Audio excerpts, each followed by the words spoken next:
मेरे प्यारे साथियों, स्वागत है आप सभी का एक बार फिर आपके अपने YouTube channel online ITI Mantra में। आज के इस वीडियो में हम करेंगे all India trade test training scheme CTS mechanic diesel के लिए। जैसा कि आप सभी को पता है कि हमने एक वीडियो की थी जिसमें हमने मैकेनिक डीजल का जो पुराना पेपर था 2024 का वो डिस्कस किया था और देखा था कि सारे के सारे क्वेश्चन हमने जो 28 वीडियो कराई है मैकेनिक डीजल की वहीं से आए हुए थे।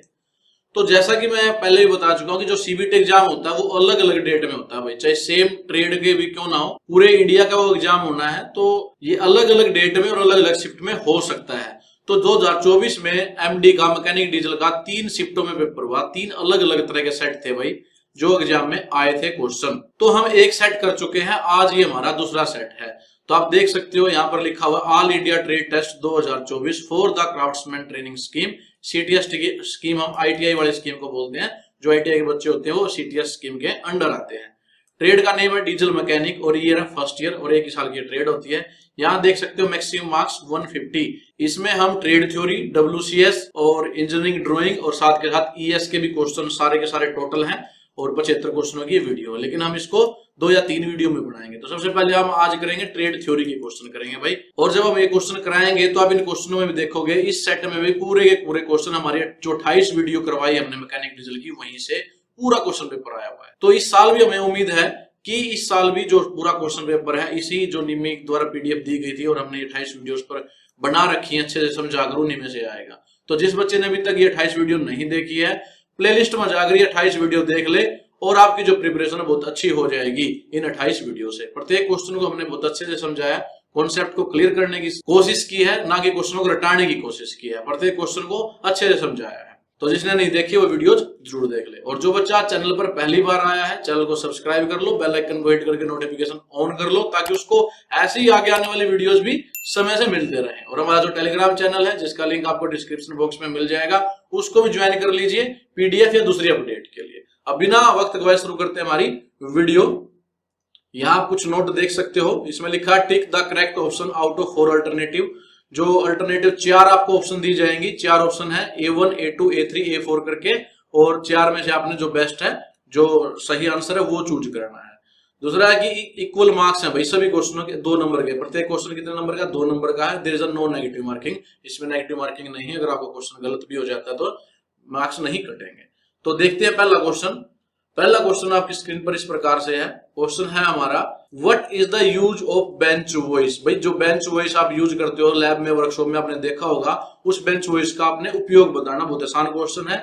A1 ऑप्शन है to hold a work piece, किसी वर्क पीस को पकड़ना। जब आप वर्क करते हो वर्क पीस को पकड़ने में इसका प्रयोग करते हैं। To hold a tool, to hold a work table और to hold a chalk.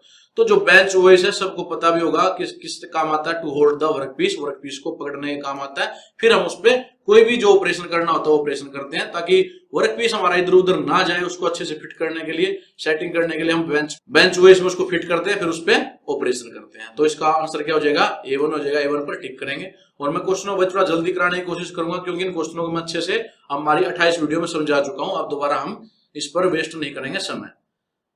Next question हमारा question number 2। What is the name of the tool shown in the figure. जो ये टूल है इसका आपने नाम बताना है। भाई ये टूल कौन सा है? ऑप्शन आपके पास है ओपन एंडेड स्पैनर है, टेबुलर स्पैनर है, 3 सॉकेट स्पैनर या रिंग स्पैनर है।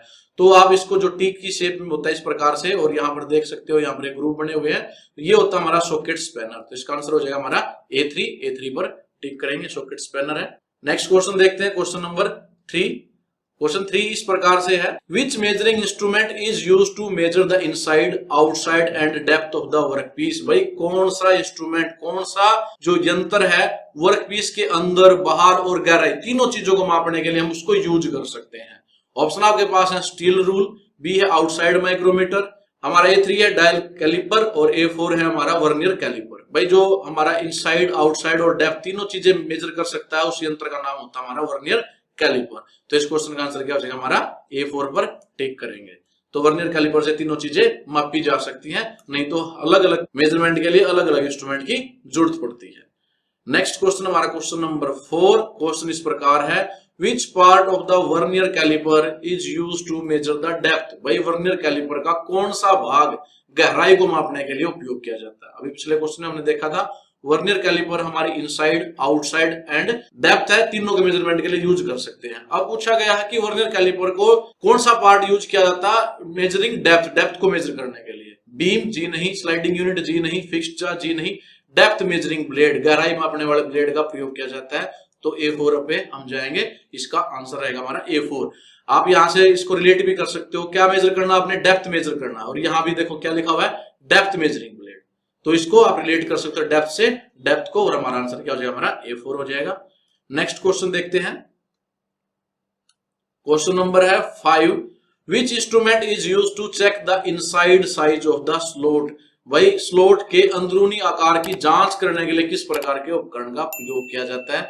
जो स्लोट हो सकता है, ग्रूव हो सकता है, इस प्रकार से उसके जो अंदर के जो मेजरमेंट है, ये मेजरमेंट किस इंस्ट्रूमेंट से की जाती है, किस उपकरण से की जाती है, ये पूछा गया है। ऑप्शन आपके पास है आउटसाइड कैलिपर, जी नहीं, आउटसाइड कैलिपर से हम भारी जो मेजरमेंट है वो करते हैं। आउटसाइड माइक्रोमीटर से भी भारी मेजरमेंट की जाती है। स्टील रूल से लेंथ मेजर करती है। तो एक ही ऑप्शन बचती है टेलीस्कोपिक गेज। तो इस क्वेश्चन का आंसर क्या हो जाएगा? A4। A4 पर टिक करेंगे। जो टेलीस्कोपिक गेज है उसका प्रयोग किया जाता है इनसाइड जो साइज होता है स्लोट का, उसको मापने के लिए। और इसमें ऐसे दोनों तरफ प्लंजर लगे होते हैं भाई, जैसे शेप होती है, इस साइड प्लंजर होता है, इस साइड प्लंजर होता है, और हम उसके स्लोट में डाल देते हैं और ये ऐसे फिक्स हो जाता है। फिर इसको बाहर निकाल के किसी भी जैसे माइक्रोमीटर से मेजर कर लेते हैं, उस स्लोट की जो इनसाइड साइज होगा वो हमारे पास आ जाएगा। तो पूछा गया था कि जो इनसाइड साइज स्लोट का कैसे मापा जाता है, वो मापा जाता है टेलीस्कोपिक गेज से। नेक्स्ट क्वेश्चन हमारा क्वेश्चन नंबर 6। क्वेश्चन बहुत आसान है, what is the purpose of the chisel? भाई जो छेनी होती है उसका उद्देश्य क्या है? सभी को पता है, जो चीजल आपने देखी भी होगी, उसका उपयोग किस लिए करते हैं? ऑप्शन आपके पास है ग्राइंडिंग, ग्राइंड करने के लिए जी नहीं, मशीनिंग के लिए जी नहीं, रीमिंग के लिए जी नहीं, चिपिंग के लिए यस। इस क्वेश्चन का आंसर भी हमारा A4 हो जाएगा। भाई चीजल का प्रयोग करते हैं हम मेटल के ऊपर से ऐसे चिपिंग करने के लिए, चिप की फॉर्म में उस मटेरियल को रिमूव करते हैं, किसकी हेल्प से? चीजल की हेल्प से। तो कौन सी प्रोसेस हुई? चिपिंग। भाई चीजल का पर्पज क्या होता है, उद्देश्य क्या होता है? चिपिंग प्रोसेस हम करते हैं। चिपिंग करने के लिए चीजल का, छेनी का प्रयोग किया जाता है। आसान क्वेश्चन था। नेक्स्ट क्वेश्चन हमारा question number 7, what is the purpose of the mallet? जो मैलेट है उसका उद्देश्य क्या होता है? पहले समझ लेते हैं मैलेट क्या होता है। मैलेट भाई एक लकड़ी का या रबर का हथौड़ा होता है, उसको बोला जाता है मैलेट। इसका काम क्या होता है? ऑप्शन आपके पास है रिफ्टिंग ऑपरेशन, रिफ्टिंग ऑपरेशन के लिए करते हैं, strike on the soft metal, या चिपिंग, या कटिंग द स्टील। तो इसका जो कटिंग द स्टील, स्टील को काटने के लिए नहीं, मैंने बताया कि ये हैमर होता है लकड़ी का या रबर का, तो स्टील को तो कट कर ही नहीं सकता। चिपिंग हम चीजल से करते हैं, ये भी आंसर नहीं होगा। Strike on the soft metal, भाई सॉफ्ट मेटल नहीं, ये तो हार्ड मेटल के लिए यूज किया जाता है, तो ये भी आंसर नहीं होगा। तो ये इसका सही आंसर आ जाएगा A1। भाई जो रिवेटिंग होती है, रिवेट डालते हैं दो चद्दर को मिलाने के लिए, दो सीट को मिलाने के लिए हम रिवेट का प्रयोग करते हैं। तो रिवेटिंग ऑपरेशन में इस मैलेट का प्रयोग किया जाता है। इसका आंसर ये रहेगा। नेक्स्ट क्वेश्चन हमारा 8th क्वेश्चन, इसमें पूछा गया है कि which instrument is use to measure the diameter of the camshaft journal? भाई कैमशाफ्ट पत्रिकाओं के व्यास को मापने के लिए किस उपकरण का प्रयोग किया जाता है? ऑप्शन आपके पास है डेप्थ माइक्रोमीटर, गहराई वाला माइक्रोमीटर। A2 ऑप्शन है 3 पॉइंट इंटरनल माइक्रोमीटर, A3 है इनसाइड माइक्रोमीटर, और A4 है हमारा आउटसाइड माइक्रोमीटर। देखो जो डायमीटर है, मान लेते हैं हम ये उसकी कैमशाफ्ट है, तो ये बाहर से मेजर करेंगे ना भाई इसका डायमीटर। तो देखो ना डेप्थ माइक्रोमीटर ये गहराई मापने काम आता है, 3 पॉइंट इंटरनल माइक्रोमीटर भी नहीं, इनसाइड ये अंदर वाली जो डायमेंशन उसको मापने के लिए यूज करते हैं, ये भी नहीं आएगा। तो हमारा क्या बच जाएगा? आउटसाइड माइक्रोमीटर, जैसा कि लिखा भी हो आउटसाइड, क्योंकि डायमेंशन भी क्या है? बाहरी है, आउटसाइड की है, तो इसके लिए हम आउटसाइड माइक्रोमीटर का प्रयोग करेंगे। तो ऐसे आप रिलेट कर सकते हो, डायमीटर हमारी एक बाहरी डायमेंशन होती है, तो हम उसके लिए बाहर यहाँ लिखा भी हुआ, तो आउटसाइड माइक्रोमीटर का प्रयोग करेंगे।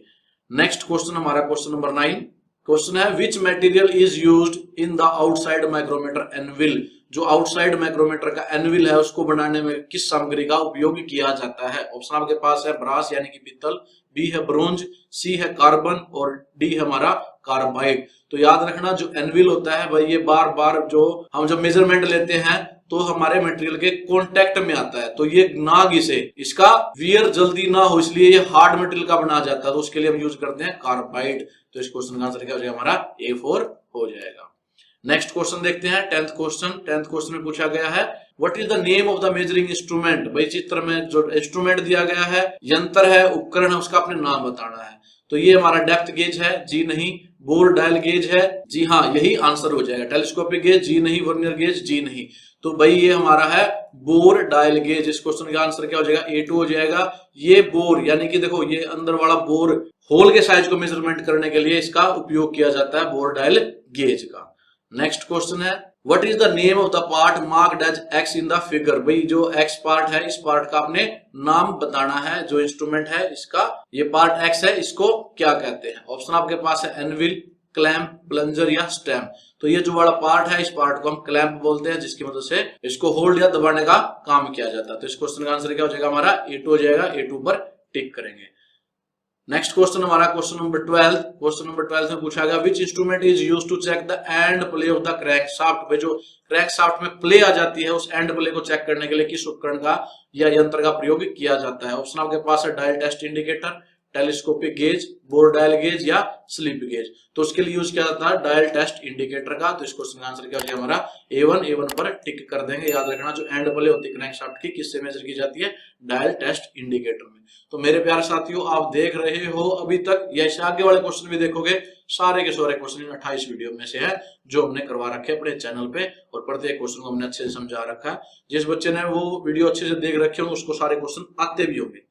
अगर आपने वो वीडियो देख रखी है तो इन क्वेश्चनों के जवाब मेरे से पहले वीडियो के कमेंट बॉक्स में देते चलो, ताकि आपको पता लग जाए कि आपका कितने क्वेश्चन सही रहेंगे। और कमेंट करके बताना कि इन 38 क्वेश्चनों में से आपके कितने क्वेश्चन सही रहे। नेक्स्ट क्वेश्चन देखते हैं, क्वेश्चन नंबर 13। क्वेश्चन नंबर 13 में ये पिक्चर दी गई है, इसका गेज का नाम बताना। भाई ये जो गेज दिया गया है इस पिक्चर में, इस गेज का नाम बताओ। ये भी बहुत आसान है, ये कई बार समझा चुका है। ये हमारा क्या होता है, फिलर गेज होता है, तो इसको हम बोलते हैं फिलर गेज। बाकी ऑप्शन देखने की जरूरत नहीं, बहुत आसान है। ये पत्तियां होती हैं अलग अलग थिकनेस की, और दो मीटिंग पार्ट होते हैं, उनके बीच का गैप पता करने के लिए फिलर गेज का प्रयोग किया जाता है। ये क्वेश्चन में बहुत बार आता है कि फिलर गेज का प्रयोग किस लिए करते हैं। तो दो मीटिंग पार्ट जो आपस में जुड़े होते हैं उनके बीच में कितना गैप है ये पता करने के लिए पत्तियों का, ये जो पतली पतली पत्तियां हैं इनका प्रयोग किया जाता है, और इनको मिलाकर ये अलग अलग साइज की पत्तियां होती है, पूरे को हम क्या बोलते हैं, फिलर गेज बोलते हैं भाई। नेक्स्ट क्वेश्चन देखते हैं, हमारा क्वेश्चन नंबर 14। क्वेश्चन नंबर 14 में पूछा गया है which marking media is used on the rough surfaces, खुरदरी सतहों पर किस मार्किंग मीडिया का उपयोग किया जाता है। तो रफ सरफेस होते हैं उसको मार्क करने के लिए किसका प्रयोग किया जाता है। ऑप्शन आपके पास है प्रूशियन ब्लू, बी है ग्रीस, A3 है ग्रेफाइट, A4 है कार्बन पाउडर। तो भाई याद रखना जो रफ सरफेस होते हैं एक्चुअल में उसके लिए जो प्रयोग किया जाता है वो होता है व्हाइट वाश। जो सफेदी होती है व्हाइट वाश उसका प्रयोग करते हैं, लेकिन ऑप्शन में वो नहीं है। और तो व्हाइट वाश के बाद जो आंसर सही बैठता है वो रहेगा हमारा प्रूशियन ब्लू, और इसी को हम टिक करेंगे। अगर व्हाइट वाश नहीं दे रखा तो A1 पर टिक करेंगे, अपने याद रखना। लेकिन अगर प्रूशियन ब्लू भी दे रखा हो और व्हाइट वाश भी देखे और यहाँ पर रफ सरफेस दे रखा हुआ है खुरदरी सतह, तो व्हाइट वाश आएगा।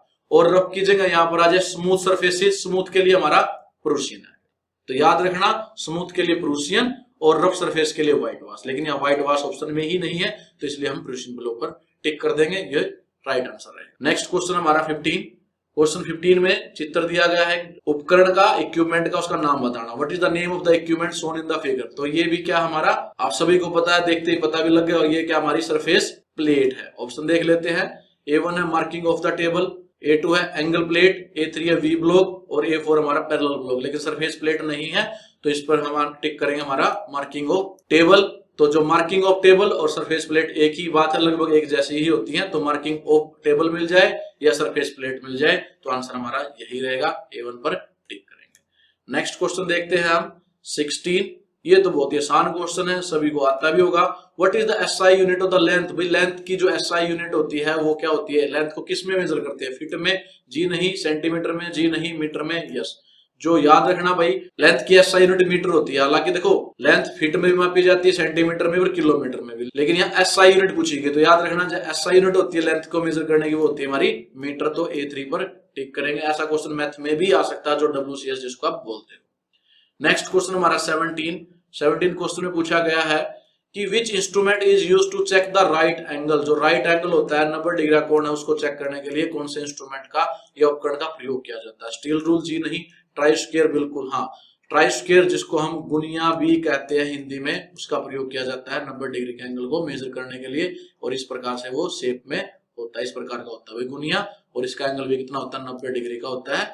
तो इसको 90 डिग्री का एंगल को, राइट एंगल को क्या कहा जाता है, 90 डिग्री कहा जाता है। तो राइट एंगल आ जाए या 90 डिग्री आ जाए, उसको मेजर करने के लिए ट्राई स्क्वायर या गुनिया का प्रयोग किया जाता है। अगले ऑप्शन में देखने की जरूरत नहीं रही। नेक्स्ट क्वेश्चन हमारा 18 कि what is the use of outside caliper. बहुत आसान क्वेश्चन, आउटसाइड कैलिपर पूछा गया भाई। आउटसाइड यानी कि बाहरी मेजरमेंट करेगा। हम देख लेते हैं कहां पर, टू चेक द फ्लैटनेस, समतलता को चेक करेगा, जी नहीं। To check the angle check करने के लिए नहीं। To check the internal diameter, जी नहीं। To check the external diameter of the job के बाहरी व्यास को जांच के लिए, यही आंसर भी हो जाएगा। तो आसान है, आउटसाइड यानी कि बाहरी, और बाहरी व्यास या बाहरी ही जो भी डायमेंशन होंगी, जैसे एक्सटर्नल डायमीटर दिया गया उसके लिए इसका यूज करेंगे। लेकिन अगर इनसाइड कैलिपर होता तो इंटरनल डायमीटर को मेजर करेंगे उसके साथ। लेकिन यहाँ आउटसाइड पूछा गया तो यहाँ भी क्या आएगा, एक्सटर्नल आएगा, या बाहरी व्यास है उसकी जांच के लिए इसका प्रयोग किया जाएगा। तो ये और इसका आंसर रहेगा। नेक्स्ट क्वेश्चन हमारा 19 क्वेश्चन में पूछा गया what is the name of the caliper shown in the figure. भाई अलग अलग तरह के कैलिपर होते हैं, जो आपको दिखाया गया है पिक्चर में उस कैलिपर का नाम बताना है। तो डायग्राम को देख के आपको पता लग गया होगा ये क्या हमारा जेनी कैलिपर है भाई। इसको क्या कहते हैं, जेनी कैलिपर। तो ये आप याद रख सकते हो, ये जेनी कैलिपर का पिक्चर है। यहाँ पर इसमें इसको मार्किंग के लिए, निशान लगाने के लिए, या जो पैरेलल लाइन है, जैसे ये एज है, इस एज के पैरेलल लाइन खींचने के लिए, स्क्राइब करने के लिए इसका प्रयोग किया जाता है। नेक्स्ट क्वेश्चन हमारा 20th क्वेश्चन है what is the name of the chisel shown in the figure. भाई जो चीजल दिखाई गई है यहाँ पर फिगर में, इसकी जो नोक है, इसको थोड़ा जूम करके यहाँ पर दिखाया गया। इस नोक को देख के आपने बताना है ये कौन से प्रकार की चीजल है, यानी कि छेनी है। ऑप्शन आपके पास है फ्लैट चीजल, A2 है क्रॉस कट चीजल, सी है हाफ राउंड नो चीजल, या डी है हमारा डायमंड पॉइंट चीजल। तो भाई ये जो पॉइंट दिखाया गया ये हमारा डायमंड पॉइंट चीजल। दोबारा दिखा देता हूं आपको, ये जो पॉइंट है इसको कहा जाता है डायमंड कट चीजल। तो ये किस प्रकार के जो कॉर्नरिंग वगैरह है, कॉर्नर को करने के लिए इसका प्रयोग किया जाता है। कहाँ किया जाता है इसका प्रयोग, कॉर्नरिंग करने के लिए इसका प्रयोग किया जाता है, या ज्वाइंट्स पर इसका प्रयोग किया जाता है। तो ये हमारी डायमंड कट चीजल।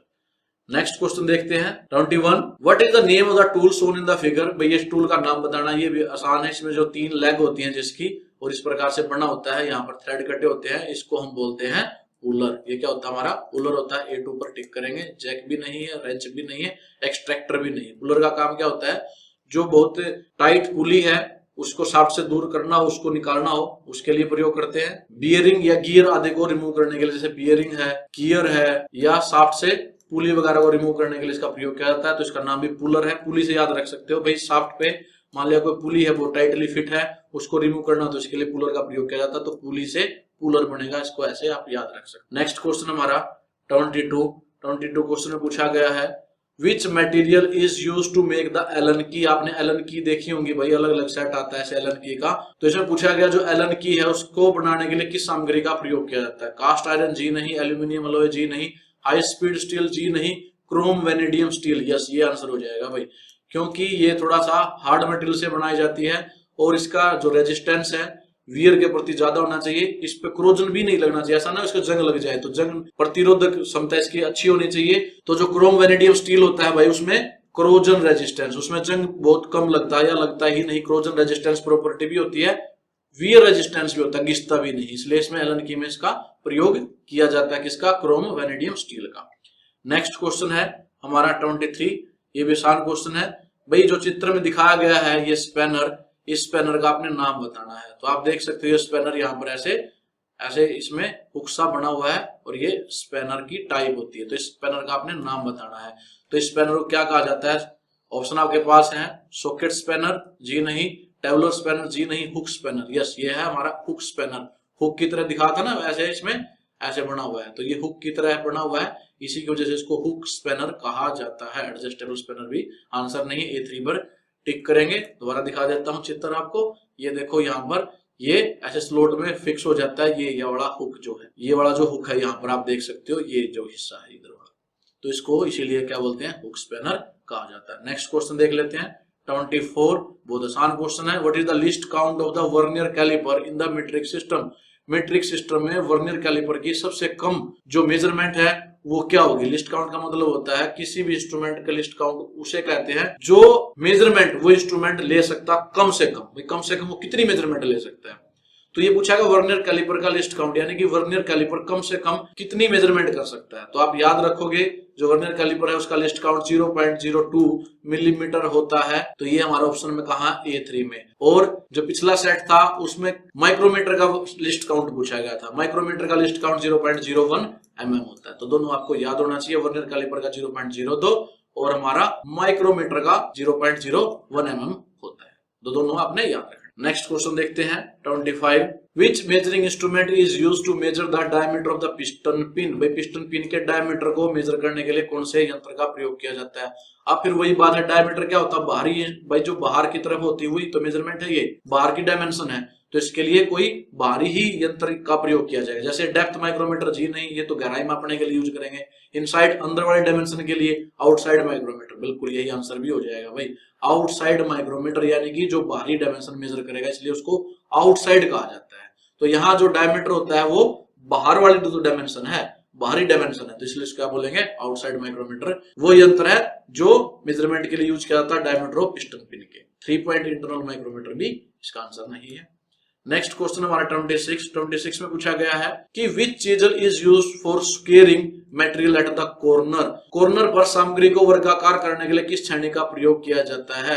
भाई पीछे क्वेश्चन आया था, डायग्राम देख के आपने बताना था कौन से प्रकार की वो छेनी है, चीजल है। उसमें हमने बताया डायमंड पॉइंट चीजल थी वो, और वहां बताया था कि वो कॉर्नरिंग करने का काम आता। अब क्वेश्चन को इंडायरेक्ट ये पूछा गया कि भाई वो चीजल का नाम बताओ जो स्क्वेयरिंग करने के काम आती है, कहां पर, कॉर्नर। तो क्या आंसर हो जाएगा, डायमंड पॉइंट चीजल इसका आंसर हो जाएगा। तो A4 पर टिक करेंगे, बाकी ऑप्शन देखने की जरूरत नहीं। याद रखना, मटेरियल की squaring of material at the corner, जो कॉर्नर है उस पर वर्गाकार करने के लिए कौन सी छेनी का प्रयोग किया जाता है, डायमंड पॉइंट चीजल का प्रयोग किया जाता है। नेक्स्ट क्वेश्चन हमारा 27, इसे पूछा गया है कि what is the purpose of an eye hole in the hammer. बहुत आसान क्वेश्चन है। हथौड़े में आई होल का उद्देश्य क्या है। भाई आपने हथौड़ा ऐसे देखा होगा, हथौड़े में यहाँ पर ऐसे आई होल बना होता है। इस आई होल में क्या है, ऐसे हैंडल को फिट किया जाता है। अब ऑप्शन देखते हैं, स्ट्राइक द जॉब, जॉब को स्ट्राइक करने के लिए, हिट करने के लिए, जी नहीं, fix the handle, yes, handle को ठीक करने के लिए, फिट बिठाने के लिए, फिक्स करने के लिए हैंडल को, ये हमारा आई होल होता है किसमें, हैमर में, हथौड़े में। तो इस क्वेश्चन का आंसर क्या हो जाएगा, A2 हो जाएगा। बाकी नहीं ऑप्शन देखनी, तो आसान क्वेश्चन था। नेक्स्ट क्वेश्चन हमारा 28 में पूछा गया है what is the name of the chisel shown in the figure. चित्र में दर्शाई गई चीजल का नाम क्या है। भाई अब ये आप देख रहे हो कि चीजल के कई क्वेश्चन आ चुके हैं, तो ये भी चीजल को देख के आपने बताना है किस प्रकार की ये चीजल है। तो आपने ये नोक देखनी है, इस नोक को देखते आप बता सकते हो फ्लैट चीजल है क्या, नहीं। तो ये क्या हमारी क्रॉस कट चीजल है भाई, जो A2 ऑप्शन है इसका आंसर रहेगा। हाफ राउंड नो चीजल भी नहीं है, ये मैं आगे दिखाऊंगा कि क्वेश्चन में आएगी ये भी। और डायमंड पॉइंट चीजल आप ऑलरेडी देख चुके हैं, तो ये भी नहीं होगा। तो ये कहलाती है हमारी क्रॉस कट चीजल, इसका आंसर हो जाएगा हमारा A2। नेक्स्ट क्वेश्चन देखते हैं हम 29। तो आप देख रहे हो ये भी क्या है, what is the name of the chisel. भाई ये भी चीजल के बारे में पूछा गया। चीजल से रिलेटेड बहुत सारे क्वेश्चन इसमें आए हैं, तो सभी टाइप की चीजल आपको पता होनी चाहिए। आपने पिछले सेट में देखा वो तो आसान क्वेश्चन पेपर था, इसमें भी देखा वो तो आसान क्वेश्चन पेपर है, और सारा पेपर हमारी 28 वीडियो से आया हुआ है। तो वो 28 वीडियो जरूर कर लेना, बहुत अच्छे मार्क्स लेकर आप पास हो जाओगे। अब ये चीजल है, मैंने बताया नोक देखनी होती है। अब यहाँ इस नोक को जूम करके यहाँ दिखाया गया है, तो आप देख सकते हो यहाँ पर ये राउंड है और ये ऐसे तिरछी है। भाई इसको थोड़ा सा मैं आपको बता देता हूँ ये कैसे है, ऐसे राउंड है ये, तो इसको बोला जाता है हाफ राउंड नोज चीजल, जिसकी नोज क्या है, राउंड है थोड़ी सी, इसलिए इसको हाफ राउंड नोज चीजल कहा जाता है। सिंपल सा। फ्लैट है क्या, जी नहीं, इसका जो सिरा हो फ्लैट नहीं है, फ्लैट चीजल में बिल्कुल फ्लैट होता है। क्रॉस कट आप देख चुके हो, डायमंड पॉइंट भी आप देख चुके हो, तो एक ही बचती है हाफ राउंड नोज चीजल। तो ये हाफ राउंड नोज चीजल है भाई, याद रखना है इसको भी। नेक्स्ट क्वेश्चन हमारा 30 क्वेश्चन, इसे पूछा गया what is the name of the tool shown in the figure. भाई ये जो फिगर दी गई है इसमें जो ये टूल दिखाया गया है, इस टूल का आपने नाम बताना है। बहुत आसान है, आप देख सकते हो यहाँ पर ये इस प्रकार से है और इसमें फिट हो गई, ये टाइट करने के काम आता है। ऑप्शन आपके पास है face wrench, hook wrench, pin wrench या फेस पिन रेंच। तो भाई ये होता है हमारा फेस रेंच। तो इस क्वेश्चन का आंसर क्या हो जाएगा, हमारा A1 हो जाएगा। तो याद रखना इस प्रकार से ये दिखे तो ये हमारा फेस रेंच होता है। नेक्स्ट क्वेश्चन देखते हैं हम 31। इसमें पूछा गया है what is the name of the part marked as X। भाई ये जो पार्ट है इसका नाम आपने बताना है। ऑप्शन आपके पास है stem, plunger, fixed anvil, insert या सेंटरिंग शू। देखो सेंटरिंग शू यहाँ पर होता है तो ये भी आंसर नहीं होगा। फिक्स्ड एनविल ये भी नहीं होगा। प्लंजर ये वाला होता है, ये भी नहीं है। तो एक ही बचता है तना, तो इसको बोला जाता है स्टेम या तना। तो इस क्वेश्चन का आंसर क्या हो जाएगा, हमारा A1 हो जाएगा इस क्वेश्चन के लिए। ये भी याद रखना, अलग अलग पार्ट आपको पता होने चाहिए। नेक्स्ट क्वेश्चन हमारा 32, बहुत आसान क्वेश्चन है। What is the least count of the engineers steel rule? Engineer steel का न्यूनतम गणना नियम क्या है? इसमें भाई मैंने बताया लिस्ट काउंट वो वैल्यू होती है जो कोई इंस्ट्रूमेंट कम से कम मेजर कर सकता है। तो यहां पर पूछा गया स्टील रूल का, ये स्टील रूल होता है, इसकी जो कम से कम मेजरमेंट है वो कितनी ली जा सकती है? तो वो ली जा सकती है 0.5 mm, यानी कि आधा mm तक हम मेजरमेंट कर सकते हैं। देखो जूम करके यहाँ पर दिखाया गया है, यहाँ पर ये 1 है, 2 है, यानी कि यहाँ से यहाँ तक ये 10 मिलीमीटर है भाई, और 10 मिलीमीटर के 20 पार्ट कर रखे हैं, तो एक पार्ट कितने के बराबर? 0.5 mm के बराबर। तो इतनी ही मेजरमेंट भी कर देगा। तो इस क्वेश्चन का आंसर क्या हो जाएगा? 0.5 mm। आप डायरेक्ट भी इसको याद रख सकते हो, कई बार डायग्राम नहीं दिया होता और सीधा पूछ लेगा लिस्ट काउंट बताओ इंजीनियर्स स्टील रूल का, तो याद रखना 0.5 mm, यानी कि आधी mm तक हम उस पे मेजरमेंट कर सकते हैं कम से कम। नेक्स्ट क्वेश्चन हमारा 33 है। What is the name of the part marked as X? ये जो पार्ट है भाई इसका आपने नाम बताना है।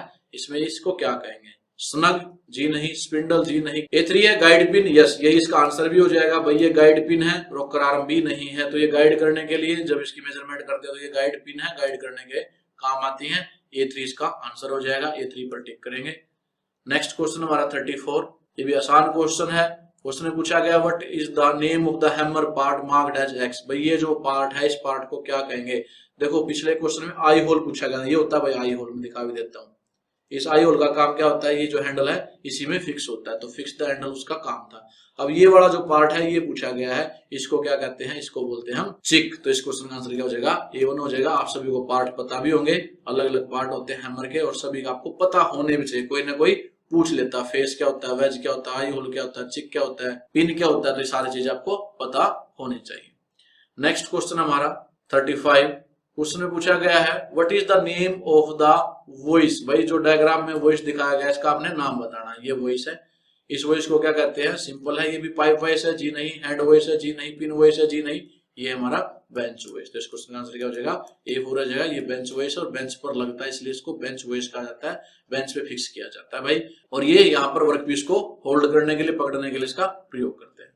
नेक्स्ट क्वेश्चन 36, क्वेश्चन में पूछा गया है, ये भी वॉइस का ही है भाई। ये कौन से वॉइस है जो डायग्राम में दिखाया गया है? ये वॉइस हमारा पाइप वॉइस। इसका क्वेश्चन का आंसर क्या हो जाएगा? A1 हो जाएगा। हैंड वॉइस भी नहीं, टूल मेकर वॉइस भी नहीं, बेंच वॉइस आप ऑलरेडी देख चुके हैं, तो ये भी याद रखना। ये पाइप को स्पेशली जो हमारे राउंड पाइप होते हैं, राउंड पाइप को पकड़ने के लिए, होल्ड करने के लिए काम आता है। इसको यहाँ पर होल्ड करके उसके ऊपर ऑपरेशन किए जाते हैं पाइप के ऊपर। नेक्स्ट क्वेश्चन हमारा 37 में पूछा गया है what is the name of the part marked as X in the vernier caliper? ये वर्नियर कैलिपर है भाई। एक पहला क्वेश्चन ये आया था कि वर्नियर कैलिपर का प्रयोग हम कहाँ करते हैं। देखो अगर हमें आउटसाइड डायमेंशन मेजर करनी हो तो हम यहाँ से कर सकते हैं, इनसाइड हम यहाँ से कर सकते हैं, और डेप्थ हम इससे मेजर कर सकते हैं। तो तीनों जो मेजरमेंट है वो ली जा सकती है किसके द्वारा? वर्नियर कैलिपर के द्वारा। लेकिन यहाँ पूछा गया है जो ये पार्ट है इसको क्या कहते हैं?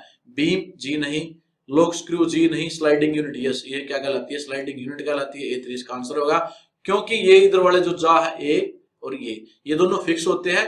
ये वाला जो जा है और ये जा है इसके साथ क्या है? आगे पीछे से मेजरमेंट करने के लिए हम इसको स्लाइड करते हैं, इसलिए इसको क्या कहा जाएगा? स्लाइडिंग यूनिट कहा जाएगा, जो आगे पीछे खिसक सकती है। तो इसलिए इसका आंसर A3 रह जाएगा। नेक्स्ट क्वेश्चन है और ट्रेड थ्योरी का लास्ट क्वेश्चन हमारा 38, what is to be checked with the vacuum gauge? जो वैक्यूम गेज होता है उसके साथ हम क्या चेक करते हैं? Leak in the cooling system, cooling system में लीक का पता करने के लिए, रिसाव का पता करने के लिए जी नहीं। Leak in the air brake system जी नहीं। Leak in the inlet manifold system, बिल्कुल। जो हमारा इंजन होता है उसका जो इनलेट मैनिफोल्ड सिस्टम है उसमें कोई लीकेज या रिसाव तो नहीं है, वो चेक किया जाता है वैक्यूम गेज के द्वारा। तो इस क्वेश्चन का आंसर क्या हो जाएगा? हमारा A3 हो जाएगा। A3 पर टिक करेंगे। Leak in the hydraulic brake system भी नहीं होगा। तो भाई मेरे प्यारे साथियों ये थे हमारे 38 क्वेश्चन ट्रेड थ्योरी के। किसके? ट्रेड थ्योरी के, जो इस सेट में पूछे गए थे। आप देख रहे हो कि प्रत्येक क्वेश्चन आसान भी है और साथ के साथ जो हमने 28 वीडियो कराई है भाई उन्हीं में से पूछा गया है।